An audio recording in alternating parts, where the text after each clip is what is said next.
The Selfish Path to Romance. Download Chapter 1 for free at drkenner.com. Kathy, you're having some difficulty with your mom? Actually, with my brother and sister, they're grown, and they live with my mom, which is like 77.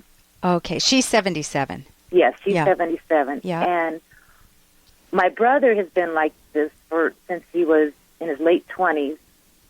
You know, kind of paranoid. He thinks the mob's out to get him, and he's never worked. He's lived at home his whole life. And then my sister, after her divorce, we found out she's like that too. She hears voices through the radio. She's delusional. She's very mean and hateful at times, you know. I mean, really mean to my mom. You know, calls her horrible, rude, nasty names. Give me one that's okay for radio. Pardon me? Give me a rude, nasty name that's okay to hear on radio. I can't say that. Okay. I meant one that's okay for radio. But okay, so go continue. Okay. Anyway, I'm trying to get them some help, but they don't. If you try to talk to them about, you know, what they're dealing with and stuff, they get really mad and angry at you, and there's nothing wrong with them, and it's, you know, we're all the ones that's crazy, you know. But we don't tell them they're crazy. We just say, you know, you need to talk to somebody and, you know, try to get them to seek some help, because they're just wasting their life, you know. They're not doing anything. They're not working. They're just living at my mom's house and treating her really bad. And so they're biting the hand that feeds them? Yes. Okay. And they're in their what age? Like 40s or 50s? My sister is almost 39, and my brother's 53, I think. Yeah, and tell me a little bit about you. You're not like them, I take it. Otherwise, you wouldn't be calling. Exactly. And I have an older brother that's not like that. You know, we both have our own lives, and we work, or, you know, we have kids, and well, I'm married. My brother's not. Yeah. But I don't know. I don't know. I can't describe it. Okay. I don't know why they're like this. You know, I guess my sister's been like this for a long time, and I just never saw it. Yeah. But I guess that's why her husband divorced her, because I do remember he says he can't take it anymore. Yeah. With her. And your brother's always been like this too? He's been like this since he got out of the military. He spent 2 years from the time he was 18 to 21, I believe. In active combat? Yeah. He did. Okay. He may have something like post-traumatic stress disorder, where he's numbing and he's just throwing his life away. Maybe he feels guilty for some killing he might have done if he was in active combat, or maybe he was severely traumatized. I'm trying to give him the benefit of the doubt. Yeah. Another possibility is that both of them had umpteen chances in life to turn their lives around. They're not dumb. They can tell the difference between someone who's productive and someone who's a moocher, who's a looter, you know, just living off mom. And people who typically make bad choices, one bad choice after another, to not move their lives in a happiness-producing direction, in a goal-focused direction with their own personal goals, become very resentful of anybody who does achieve goals, who does achieve their happiness. That sounds so true. She hates me big time. Yeah, and they become envious, and it's very subtle. They do put up that wall of anger if you try to reach out to them or face them with their own contradictions or show them what choices they have. They know what choices they have. Yeah. They're not they still have minds. They still can ask mom for money or live under her roof. So when people have a lot of self-contempt and they haven't made themselves into people that they feel proud of, they can either start turning that around little by little, or they can throw their lives away, in which case they will not like people who are on the happiness premise. And they will bite the hand that feeds them, because they both need the person that's feeding them, like the welfare state. Yep. I work with welfare clients, and they need the people who are the producers, the thinkers, the ambitious people, the people who are inventors, and yet they bite the hand that feeds them. They don't thank them. They become entitled. That whole word entitled comes from that. Yeah. So what can you do? Hey, I got to interrupt this because we've got to pay some bills. 30 seconds, that's it. A very quick ad, and then Ellen will be back. Do you ever feel overlooked in your romantic relationships? Well, when it comes to love, sometimes it's good to be selfish. Find out why in the provocative book, The Selfish Path to Romance. Being selfish means valuing yourself, so your partner will value you. Discover the secrets to keeping yourself front and center in your relationship and building a romance that will last. Find The Selfish Path to Romance by Drs. Ellen Kenner and Edwin Locke on Amazon or at selfishromance.com. That's The Selfish Path to Romance on Amazon or selfishromance.com. Yeah. So what can you do? You can periodically appeal to self-interest. If they shut you down, keep your eyes wide open and notice how they shut you down.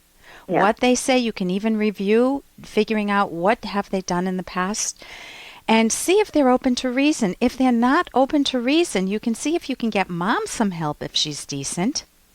Yeah. Maybe. Yeah, go That's ahead. what she's like cries to me, and she's like, I don't know what to do. I've tried to get them help. They don't want help. You cannot they get force. mad at me. Yeah, go ahead. I'm sorry. No, go ahead. She's even had to call the police on my sister before because she got rough with my mom. What did she do they to said, your well, mom? we can prosecute her. Yeah. We'll arrest her. Yeah. But you have to follow through. And mom didn't want to press charges. Okay, here, can mom kick them out? She won't. Because she doesn't want her babies living on the street with no place to live. So they're appealing to pity and guilt and duty with your mom. Yeah.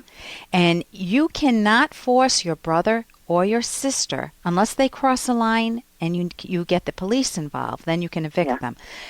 With your mother, typically mothers that a lot of times mothers that have kids who are wayward kids, regardless of the age, whether they've turned to drugs or alcohol or just mooching, it's very hard. Mothers feel so responsible, even if they did nothing, that it's hard for them to let go. So your mother can be in a lot of pain, but you can't force your mother's mind either. But you can encourage her.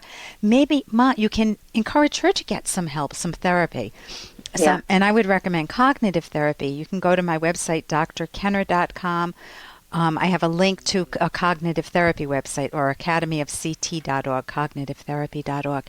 And you can't force a mind. And I would recommend the book, my favorite book, Atlas Shrugged by Ayn Rand.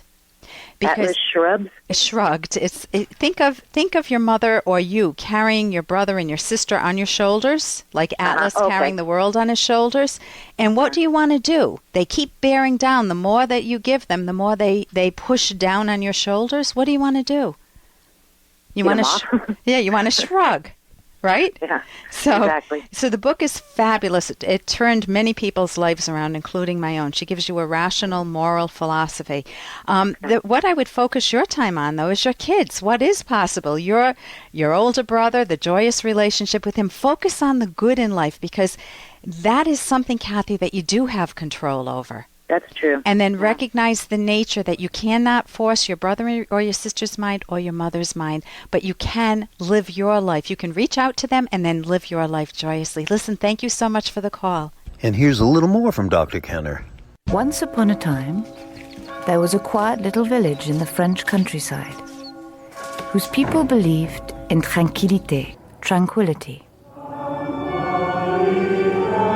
If you lived in this village, you understood what was expected of you. And if you happened to forget, someone would help remind you. And that's from the movie Chocolat. And if you feel like you're living in a village where you can't speak your own mind, you can't be yourself, you can't pursue your own goals because it's not what's done in that village. Or maybe it's not a village. Maybe it's in your home.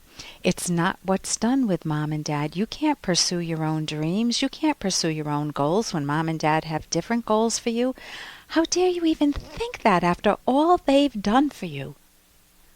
If you're trapped in that sort of a situation, think again. Definitely get the movie Chocolat, that's chocolate, Chocolat, and that may help you tease apart what you desperately need to tease apart in order to enjoy your life, which is understanding and recapturing that sense that this is your life to enjoy reasonably, rationally, with responsibility. Doesn't mean you shirk responsibility, without stepping on other people, not rebelling, but really truly embracing your own life and enjoying it to the hilt. For more Dr. Kenner podcast, go to drkenner.com and please listen to this ad. Here's an excerpt from The Selfish Path to Romance, the Serious Romance Guidebook by clinical psychologist Dr. Ellen Kenner and Dr. Edwin Locke. We've all had the experience of seeing people dressed in dumpy clothes with unattractive hairstyles. We may think, if only they made the most of their appearance, how nice they could look. If you've been to a high school reunion and seen what some formerly attractive classmates let happen to their looks, you may have recoiled in shock thinking, I can't believe they let themselves go like that. Try an experiment. Take a careful look at yourself in a mirror. If your ideal romantic partner were to meet you now, what would be his or her first impression? What would your posture, clothes, and grooming reveal about you?